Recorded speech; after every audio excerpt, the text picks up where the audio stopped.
Today, we're going to do a deep dive on how to work in the world without attachment.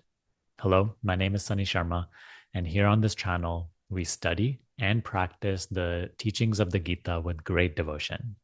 Today, we're going to go over 5 insights that I have received from the Gita teachings on how we can work in our world, in our day to day lives without attachment. Why without attachment? Because Krishna tells us that it is attachment that creates all of our suffering.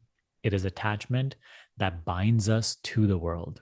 It keeps us in ignorance. Whereas when we work without attachment, our very work becomes our path of yoga. So, right away, let's get into 5 ways that we can start to work without attachment. I'll also do my best to share some personal examples of how I implement these teachings in my day to day life and in my work. So, the first teaching comes to us from chapter 2, verse 47. You have the right to work, but never to the fruits of work. You should never engage in action for the sake of reward, nor should you long for inaction. Perform work in this world, Arjuna, as a man established within himself, without selfish attachment, alike in success and defeat. For yoga is perfect evenness of mind. So, this first one is actually quite simple, and we can start to implement it into our work on a very practical day to day basis. Start to do the same work that you are doing right now, but surrender the fruits of your action. You work without being so attached to what you must receive from that work. So, for example, a few ways that I implement this is, let's say, every single time I'm inspired to make a video, and there are all these notions in the mind of what will I get from making the video, whether the video will be received positively, whether it will help, whether it will get views, what kind of impact it will have, whether it will help me succeed. I simply try to make the video that I'm inspired to make, and I try to do it in the best of my capacity, and I surrender the fruits of what that will do to God. Krishna says we have the right to work. He says, don't long for inaction. Do your work. Do what you're inspired to. So we act, but we simply don't need anything to happen because we are doing the very thing. So just because I'm making this video, I don't need it to reach to a particular place. I don't need it to help you. I don't need it to create any particular outcome for me, for my betterment, for my gain. The very act of making this video becomes my spiritual practice. The very work we do becomes, in a way, for its own sake. It becomes spiritualized because we are not attached to what it must do for us. This simple thing we can bring to all actions of our daily life, not just what we do for our occupation, but even the work we do for our family, for our friends, just around the house day to day. We can do that work without attachment to what that work must do for us, what outcome it must create for my personal gain. In doing so, we start to cleanse our mind from selfish attachment, and we start to literally make our work our spiritual practice. Here in verse 51, Krishna also says, the wise unify their consciousness and abandon attachment to the fruits of action, which binds a person to continual rebirth. Thus, they attain a state beyond all evil. So previously, our work was just about what outcome can my work create in the world for my personal betterment. But now our work and the way we do it without attachment to its fruits becomes a way of self-purification. So previously, our work bound us to the world, to continual rebirth, whereas now our work dissolves the cycle of continual rebirth, dissolves our previous karma. This is the way, Krishna says, is the simplest way to work in the world. The second teaching I would like to share with you from the Gita regarding work is work according to your own dharma. Dharma can be said to be many things, and we're going to talk about many aspects of dharma today. Dharma can be your unique talent, your purpose in this world, what you are meant to be doing in this life. For example, for me, ever since I ventured into the spiritual teachings, I felt a very strong urge to make videos like this, do a lot of spiritual writing. Nothing brings me more joy. Nothing gives me more inspiration. Nothing seems like a better use of my time. Nothing seems like a better use of my energy and talent. So for me, I really feel that sharing these teachings with you is part of my dharma. So dharma doesn't necessarily only have to be, hey, your purpose in this world and what you are inspired by or what you like to create. It can also be your unique position in life at the moment, what you are currently responsible for. So perhaps your current dharma in this moment right now is providing for a family member, taking care of a loved one, or an elderly parent, or a young child. That could very well be your dharma in this moment. Dharma is, in a way, I like to look at it as like what life is requiring of you right now. And of course, that changes over the course of time, right? Life requires different things from you at different times. But here and now, what is life requiring of me? In the Gita, when Arjuna is so distraught and full of misery, at that moment, his dharma is fighting in the battle with great integrity, with great honor, with great ferocity, without guilt, without inner conflict, without inner turmoil. That's what Krishna is guiding him towards. So, dharma can be very different and it is very unique to you. Nobody can know your dharma, only you can. We have to see, like, what is life requiring of me at this moment, at this phase of my life, at this phase of my journey, and trying to provide for the needs of the moment. Relating to work, like your occupation and just what you do for work in the world, you should strive to figure out what is your dharma. Where does your interest lie most? Where do your talents lie most? And even though you may not be working in the field of your choice right now, you can become curious about it and start to move towards that. One thing is for sure, wherever you find yourself right now, that is your dharma right now. You can be interested in something else and move towards it. But even now, when you're doing something you don't like, do it without resistance.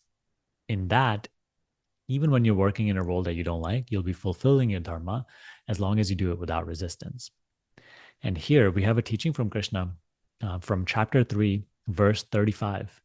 Krishna says, "It is better to strive in one's own dharma than to succeed in the dharma of another. Nothing is ever lost in following one's own dharma, but competition in another dharma breeds fear and insecurity." So we should strive to find our own dharma. What is my duty in this life? What is life inspiring me and pulling me towards? That can be something very ordinary or extraordinary. It doesn't have to be extraordinary. So don't just look at the people out there in the world and compare yourself. Why should we strive in our own dharma? Krishna tells us here in chapter 18, verse 45. By devotion to one's own particular duty, everyone can attain perfection. Let me tell you how. By performing one's own work, one worships the Creator who dwells in every creature.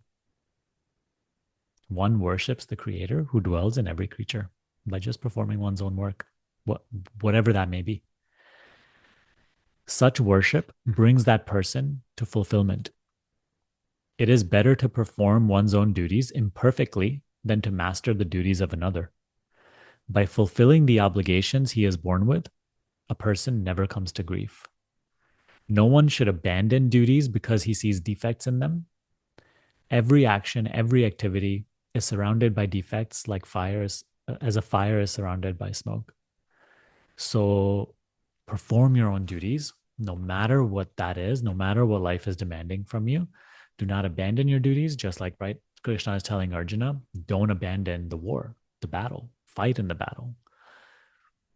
You, whatever work is currently arising for you, do it with honor, with integrity, without resistance.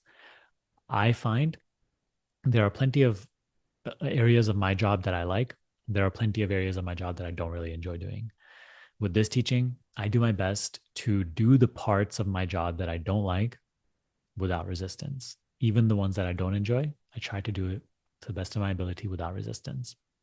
And there are many things in life, like sometimes you are burdened with certain responsibilities and certain roles you are playing for certain family members and friends that you don't necessarily enjoy, but you sort of intuit that like that is what is needed for greatest harmony in your life at the moment. So you do even those unpleasant things without resistance. In doing so, you'll be fulfilling your dharma. The third way we can work in the world without attachment is not just making our work focused on what selfish craving can I satisfy for myself through my work. Instead, we look at our work as serving God in others. The God in you, creator in you, through your work, is serving the creator present in others. It is the same source, Krishna, present in all of us as the self. So it is Krishna worshiping Krishna, serving Krishna. So when we look at our work as a form of service, rather than just an avenue to fulfill our own selfish desires, it becomes transmuted into a form of worship, into a form of devotion to God. Here in chapter 4, verse 31, Krishna says, true sustenance is in service, and through it, a man or woman reaches the eternal Brahman. But those who do not seek to serve are without a home in this world, Arjuna. How can they be at home in any world to come? So here, Krishna tells us that if we look at our work as a form of service, serving those whom it serves, whether it's your employer, whether it's your customer, the person you are providing value to, or even your family members who are benefiting from your wages, from the fruits of your work, if you look at it as service to all of creation, it becomes your spiritual practice, your very work, whether it's something as analytical and practical as computer work, it becomes spiritual practice. What's more beautiful than that? In this way, we don't only work for ourselves or our family. We don't only work for my gain. We also bring the welfare of others into mind. The people who our work serves. So whenever I try to make a video, for a personal example, I try not only to make videos that I want to make or I think I would like to speak about.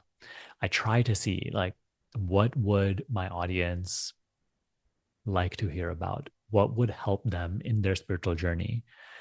In specific with the Gita channel, when I started this, it was all about how can I bring a fresh perspective to all Gita devotees that perhaps is currently missing on YouTube, that would help them to soak the teachings of Gita and practice them in a greater way than before.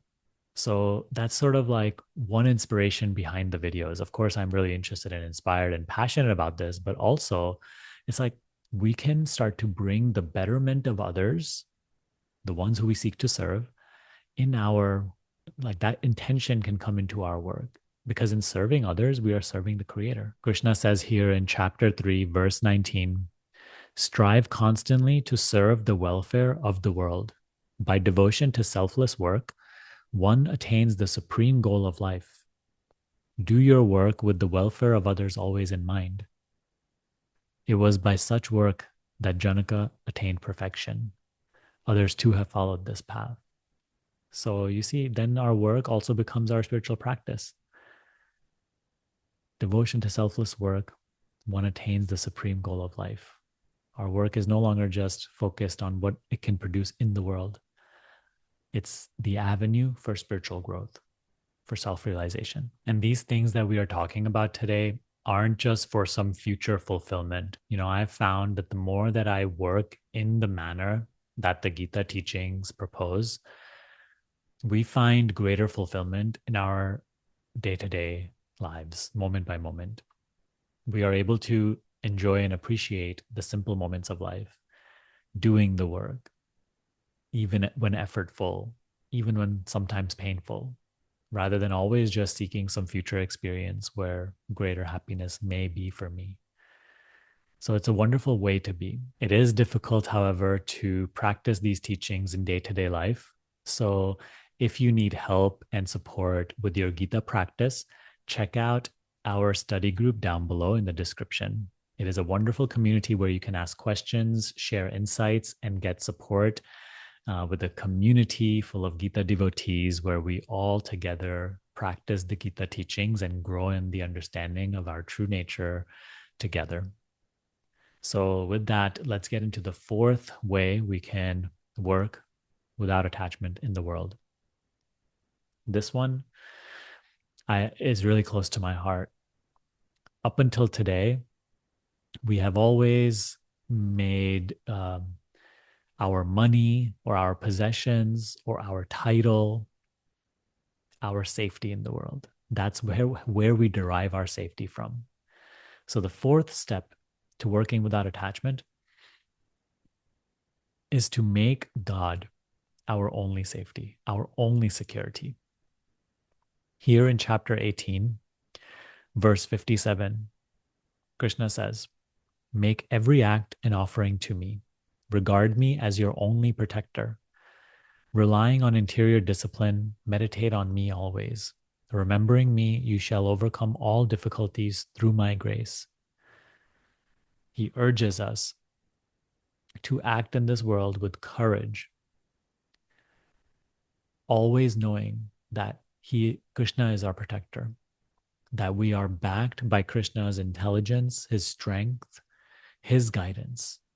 Therefore, we have no cause to be anxious. We have no cause to be worried about the future.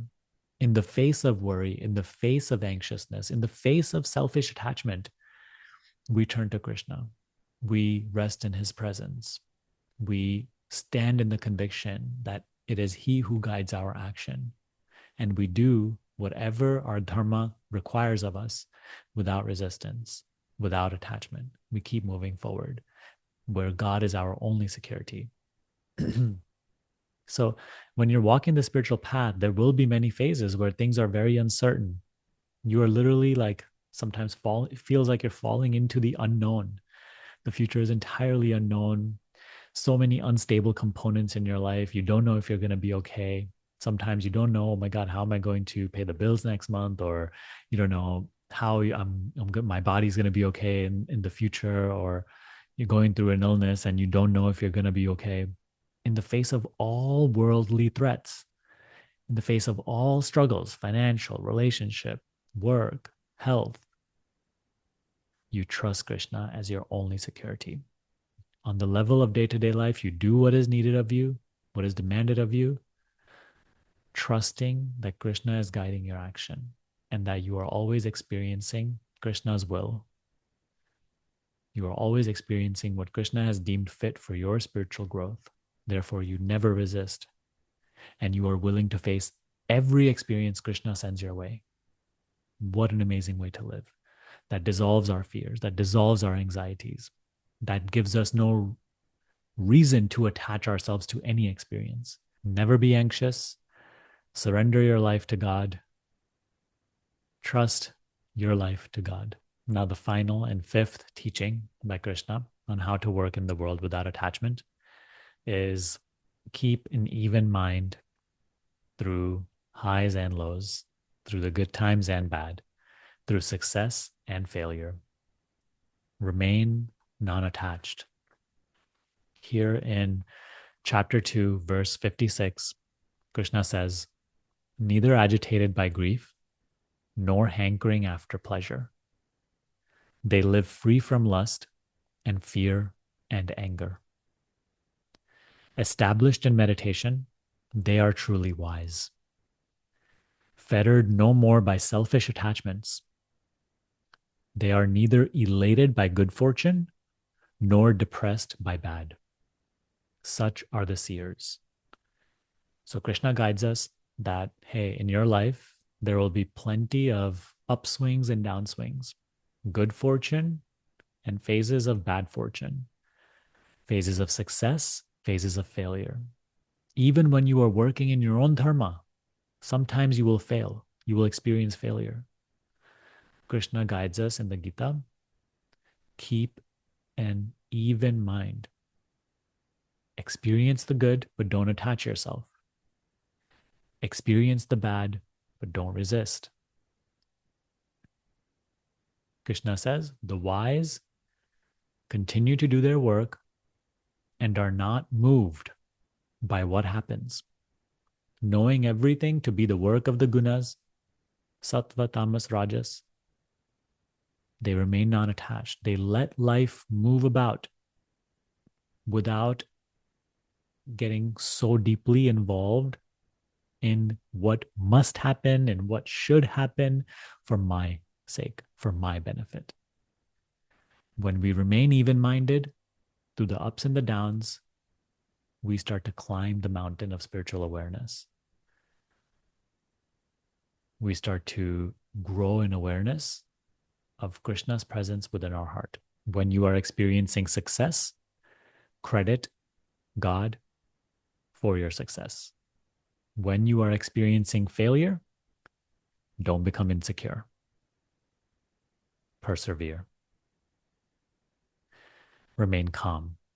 Your calmness, your peacefulness is the presence of God within you. So keep that little flame lit, no matter what circumstances are showing to you. This is the way we continue to make our worldly life more and more pure. This is the way we continue to make our mind more and more pure. So just a summary before you go. Number one, you have the right to work, but you do not have the right to the fruits of your work. Work without attachment to the fruits. Number two, it is better to strive and even fail in your own dharma than to succeed in the dharma of another. Try to find what life is demanding of you, where your unique talents and abilities lie, what you are inspired by, what the world needs from you, and act accordingly. It can be something simple or extraordinary. That doesn't matter. Everything is extraordinary in a way. Number three, see your work as a form of service to the Creator. Your work is not just about what you can get from it. It is about you worshiping the Creator in others. It's about the betterment of others as well, not just yours and your families. Number four, while you are working in the world, don't be anxious.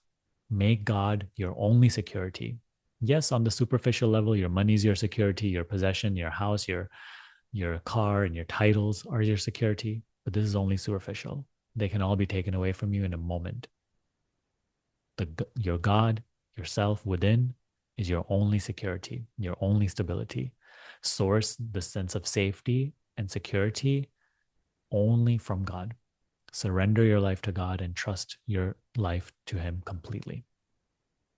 And number five, keep an even mind in both success and failure. If you practice all these, you make your work spiritualized. You transmute your work into spiritual practice, and your work is no longer just about what you do and get in the world. It's about you pursuing Krishna through even the most ordinary and mundane tasks. So let me know which of these five rings closest to your heart. Let me know in the comments and write Jai Shri Krishna if this video resonated with you. Again, if you need help with any of this and you need help practicing and implementing these things, join our study group. I'll link it in the description box below. Thank you for watching, and I will see you next time.